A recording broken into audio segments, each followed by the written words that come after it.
খেতে ফাইন দিয়ে আমার কাছে 150 টাকা ফাইন কাটে, ঠিক আছে, আমি ফাইন দিচ্ছি, ঠিক আছে, কোনো ব্যাপার না। কিন্তু সরকার তো এই নেশাটাকে বন্ধ করে দেয়, আমরা খাবো না, কেউ খাবো না, পাওয়াই যাবে না, খাবো কোথেকে? হ্যাঁ। বিশ্ব তামাক বর্জন দিবস হিসেবে শুক্রবার কোচবিহার জেলা পুলিশ এবং স্বাস্থ্য আধিকারিকদের উদ্যোগে কোচবিহার সিএমওইচ অফিস থেকে বের হলো বিশ্ব তামাক বর্জন সচেতনতা র্যালি। এদিন তারা সাগরদিঘি সংলগ্ন সিএমওইচ অফিস থেকে বেরিয়ে কোচবিহার শহর পরিক্রমা করলেন। এছাড়াও কোচবিহারের বাসস্ট্যান্ড সংলগ্ন এলাকায় চলল তামাক বর্জন অভিযান। এদিন বাসস্ট্যান্ড এলাকায় অভিযান চালিয়ে প্রকাশ্য রাস্তায় যারা তামাক জাতীয় দ্রব্য খাচ্ছিল এবং জনসমক্ষে ধূমপান করছিল সেই সমস্ত ব্যক্তিদের চিহ্নিত করে ফাইন করল কোচবিহার জেলা পুলিশ। এদিনের এই অভিযানে উপস্থিত ছিলেন ডিএসপি হেডকোয়ার্টার চন্দন দাস, কোচবিহার কোতোয়ালি থানার আইসি তপন পাল, টাউনবাবু মিঠুন বিশ্বাস সহ জেলা পুলিশের বিশাল পুলিশ বাহিনী। এছাড়া উপস্থিত ছিলেন কোচবিহার জেলার স্বাস্থ্য আধিকারিকরা।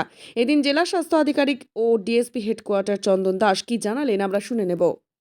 খেতে ফাইন দিয়ে আমার কাছে 150 টাকা ফাইন কাটে, ঠিক আছে, আমি ফাইন দিচ্ছি, ঠিক আছে, কোনো ব্যাপার না। কিন্তু সরকার তো এই নেশাটাকে বন্ধ করে দেয়, আমরা খাবো না, কেউ খাবো না, পাওয়াই যাবে না, খাবো কোথেকে? হ্যাঁ। আপনার নাম? আপনার নাম? আমার নাম জীবন দে, কোথা থেকে আসছেন? চাপাতুলি আলিপুরদুয়ার 1 নম্বর ওয়ার্ড। আপনি জানতেন এই যে এরকম আমি জানি এরকম ফাইন দিছি, টেনে দিছি। 20 পয়সা প্যাকেট থেকে খাই না, খাই থাকতে পারি না, আর এখন 20 টাকা প্যাকেট হচ্ছে, তবু আমি খাইছি। আরো খাবেন? আরো খাবেন নাকি আবার? হ্যাঁ হ্যাঁ, এখনই খাবো।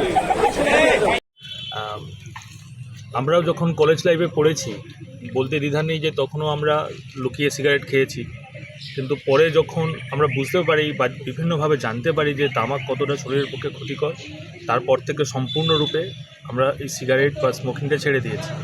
তো এখন সেই জন্যেই আজকে বিশ্ব তামাক বর্জন দিবস, ওয়ার্ল্ড অ্যান্টি টোবাকো ডের এই প্রাক্কালে দাঁড়িয়ে আমরা কোচবিহার পুলিশের পক্ষ থেকে আমরা স্বাস্থ্য দপ্তরকে সঙ্গে নিয়ে সারা শহর জুড়ে আমরা যেমন একটা অ্যান্টি টোবাকো অভিযান চালিয়েছি, সেই রকম আজকে আমরা জেলা পুলিশের পক্ষ থেকে সকলকে বার্তা দিতে চাই যে প্রকাশ্যে ধূমপান বন্ধ করুন। ধূমপানের কোনো উপকারিতা নেই, শুধুমাত্র শারীরিক ক্ষতি করে এবং এতে আর্থিকভাবে অনেকেই দুর্বল হয়ে পড়ে। তো সেই বার্তাকে সামনে রেখেই আজকে একটা সিমুই সাহেবের অফিস থেকে এখানে একটা র্যালির আয়োজন করা হয়েছে।